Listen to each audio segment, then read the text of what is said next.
a lot of aerials, so like Sheik Snare, for instance, Kirby Snare, like if they drop down from there, it's going to trade. So you, like, it's just underneath, so sometimes you have to drop further down. But Tommy is like really dedicated in the game, and he's like, he comes from Brawl, and he's a smart player, and that's how he plays. He tries to get in your head. And Roy has like really good, he's like, I guess, mechanics in the show because of things like really far grab range, disjointed hitboxes that allow you to watch your people and pivot and do arrows and things like that. Stefan, yeah, of course, Stefan being like probably the premier Roy, but I would say Tom is like second or third best. Like, I haven't actually heard of, like, if you type in Roy PM on YouTube, you're not gonna find anyone else. And if you look at like results, like I guess I don't know really that much about the California PM scene. Like, I heard it's pretty big, so I'm not gonna make any comments about that. But I'm trying to talk to our viewers, homie, and you interrupt me, and they want to know about Roy, and this person's saying Stefan LOL. My favorite Stefan video is the one where he lost Lunchables. There's like 4 or 5 of them. I'm my favorite Roy. Oh, brownie faces. No, Tommy's my favorite Roy. Tommy's my boy. I love Tommy. I only play PM because of Tommy. It's like partially true. Okay. Texas is best for PM. I don't think that is true.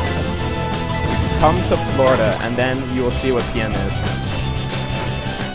I played one of Texas's best DKs, Axo or something like that. I don't know if that's true or not. And I don't really ever practice game, and I beat him no problem. So, like, shout out to that guy because I like DK and he was really nice. But I'm just saying, like, there's got to be more than that. I'm actually really convinced that Florida is probably like definitely top 3 for PM. We don't have like the hugest hitters in terms of like national results, but actually we do. I lied. We have Wizrobe. Wizrobe was the best in PM last year, so there's that. And we also have Fluff, who's fantastic. We have South Florida. Well, I guess Sabrick was out, so shout out to Sabrick, but he's also really good. Nick Riddle, Master Raven, all players like really good. Huge threats. Much PM player in Texas so good. Yeah, dude, Lunchables is amazing. Like I don't really have any true like people I look up to in this game, but Lunchables is like he's getting there. Like the stuff that he does is so cool. Lunchables is good. Stefan's really good. Other than that, I don't really know too many of the other players. I've seen like Austin, a Ness player. I guess that he's pretty good, but I don't know, like. Just like one of the Power Kings, some guy like Infinity, really good commentator, really nice guy, but I wasn't impressed at all. And he was like 7 or 8, something like that. Like our 7 or 8 in Florida is like scary good.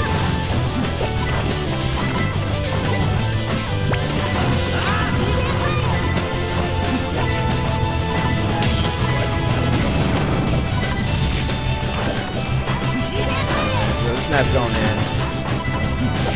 They both have a really overpowered projectile, so they just need to find opportunities to throw it at each other. Nessus isn't as great because like he has a lot less options for throwing his side B, so it's a lot easier to get around. Most of the time you can just jump over it. He kind of has like the Sheik angle where he like throws it like diagonally downward, and that's actually really deceptive because especially out of a double jump, because most of the time people are used to now doing an aerial out of double jump. And you could actually change the PK fire together, which is really stupid in my opinion. Like I really dislike when you can chain aerials and projectiles into each other with like no real trouble. Like if you hit someone with Link's boomerang and you're close enough, like you could just do it again, and you could do it like 2 or 3 times, and like that's like 30% for absolutely like no commitment whatsoever. NVDA has a lot of videos. Yeah, what's that guy's name?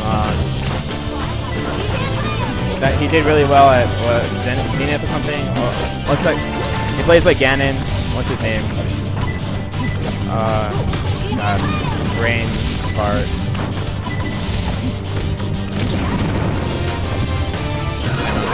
And yeah, and MDBA would absolutely get wrecked by far what I like. I am so convinced. Like, oh, Junebug, yeah, Junebug. Junebug is really good.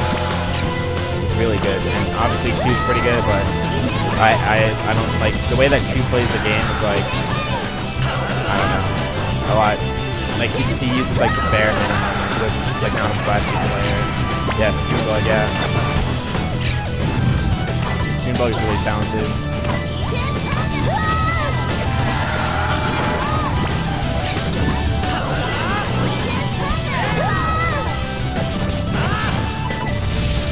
To me in TM, like, things that really impress me aren't combos or anything like that. It's like getting reads.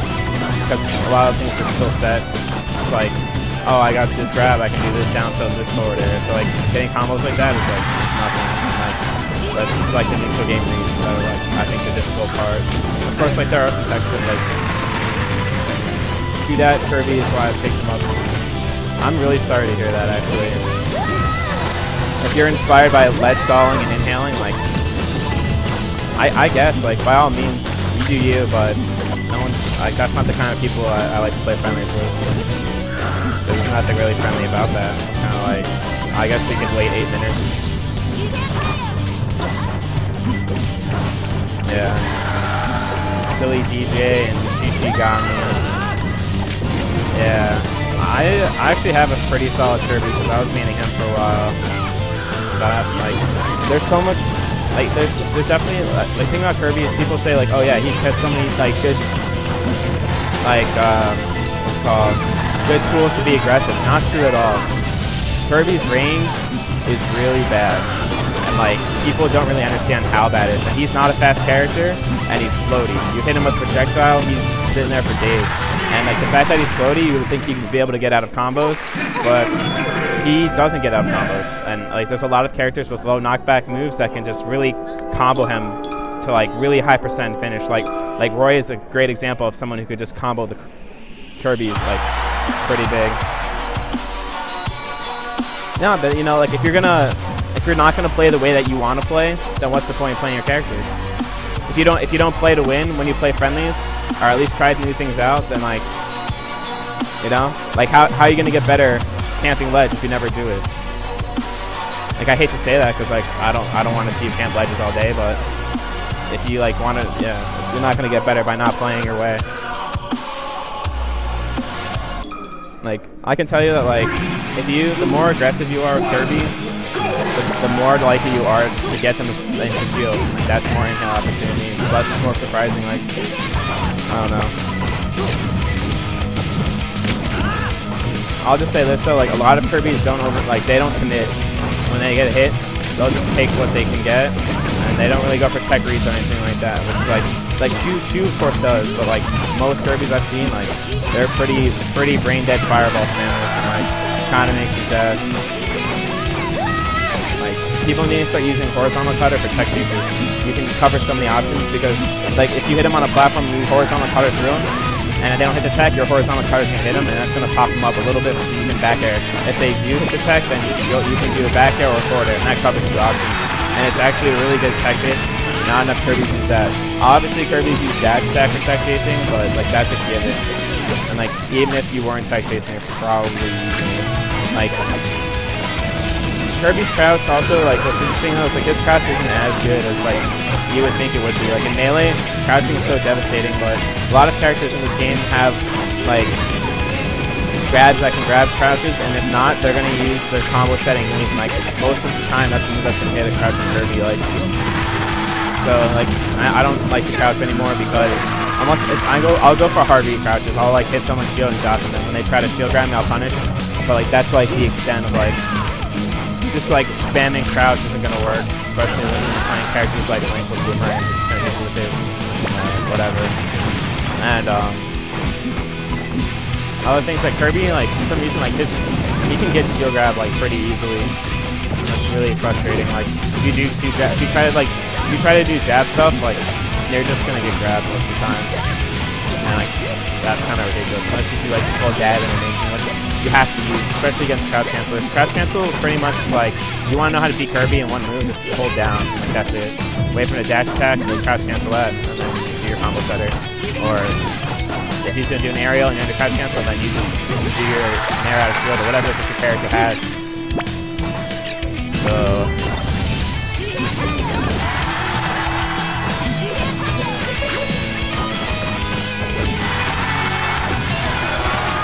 anyway. So yeah, SillyDJ won the first game, which is pretty sweet. I should have been. I mean, I like interacting with streams, so keep talking to me. But ShiShiGami's up like quite a lot right now. Like, I'm not gonna say it's over, but it's over. There, that's actually over. That's actually insane because of how much priority that the up B has. But Link's up B is so disjointed. And another one thing that I hope they nerf. I don't know if they will, but Ness can actually spot dodge while he's still like flashing blue. So like while he's in the up B animation, he can spot dodge. And, like that doesn't make any sense to me whatsoever.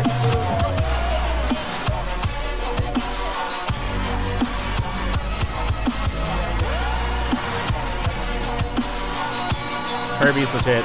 Kirby is like mid-tier. I stopped playing him mostly because some characters are just so hard to ledge guard that like that's really strange. Kirby doesn't have good kill moves. He has the hammer and the forward smash, both of which are never gonna land like on someone who's like playing it smart. Like if they don't spam tech straight up, like you're not gonna land either of those things. You can combo into hammer, but it's the range in which you can do that is very like specific. So if you wanna do like a hammer on somebody, let's say like Sonic, you can dash attack into hammer between like 80 and 90, and like after that it just won't work and they'll just jump out. And like so you need a ledge guard Sonic, but he's gonna spam his B and get back. Or if you're playing against, you know, Peach, her umbrella can go so high and has so much priority that if you try to hit her, she's just gonna up B you. They definitely do not need to buff Falco. That is like Falco lasers can lock down opponents really well, and like his combos and his stage control is so strong right now that I think maybe they should buff his like. Well, what I've heard is that his Firebird isn't the same as in melee, so they should revert that because I guess it has like less range. I don't know, I can't confirm that, but like that's what I've been hearing. So if that's true, they should definitely do that. I mean, because pretty much like they're just like Falcos are always going to side B, and like he doesn't have enough recovery options. But like not that he should have that many more because of how good he is on stage, but like that's my favorite Falco. Falco has many reliable kill setups. And that's huge. Skill setups are really big. Like you need a lot of this game is like about matchups and like being able to kill your opponent when you want to. And like Falco can do that, like no problem. Falco can down air forward smash anybody in the cast. He can do shine into down air anyone on the cast. Like it's not specific. Like the things that he does pretty much works universally. He just needs to know like when to calm down his combos, like what the other person's defensive options are. Because pretty much like Falco's just going to focus on his offensive game. Like not that he should only, but like that's the biggest part of his game. Like even like a lot of Falcos like will just spot dodge and try to shine right after. It's one frame. And like if you do get hit by that shine, then that's it. Combo right there. So pretty strong. Yes, yeah, right, that's what I'm saying. Falco recovery isn't the melee version, and they should revert that. They should make it his melee version. It's not even that good in melee, so like I don't even know why they decided they weren't gonna use it. That's alright though. Yeah, right, that's half the range. Yeah, that's what I'm saying. I don't know, I wanna see buffs for Team DDD, just like quality of life stuff. I wanna see like I kind of wish that Sheik had her grapple back. Every character has their tethers, and they're like, Sheik, no. And like Sheik's angles on the up B is like a lot harder. I can't really explain it to you, but I feel like you can't go as low as you used to be able to in melee and still ledge snap to the ledge.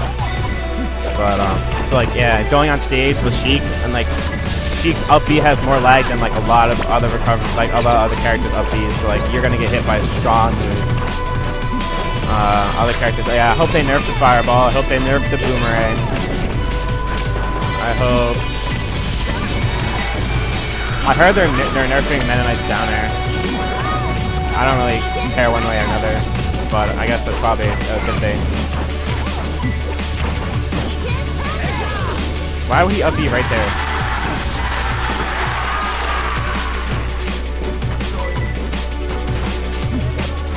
All you need to do against Falco and melee is push him off and he dies. It's the same strat. he's very, very similar. But a lot of people have like a lot of strong defense options against Falco, and that's. But like, I don't know. I feel like it's harder to be good with Falco in this game. I think that's why a lot of people get frustrated because you can't just be like brain dead all aggressive. A good example, like a really good player who's adept and really well with pork chops. He plays Falco and he's like. I'm not like in melee he plays pretty smart, but he's a lot more aggressive in melee because he can. Like he knows that people don't have as many good defensive options. But he made the adjustment into PM so well, and now he has like a different style and like slightly different style in PM, where he focuses on spacing back airs and kind of waiting to bait out and stuff. U2 definitely needs a nerf. They should nerf his up B ledge stall. I think that U2 should have to commit to an aerial before he comes out of his teleport. Because being able to react is just like, if someone tries to roll around the teleport, they're going to get hit by back air. If they don't move, they're going to hit by nair, like things like that. And like, the fair's too strong on shield right now. The fair is like not punishable when you do it on the front of the shield, and it does like half the shield damage. Like two fairs and another aerial, and like you could break a shield no problem. Basically, fair and then do another aerial, and like that will shield poke. So like, yeah, his shield pressure is kind of ridiculous.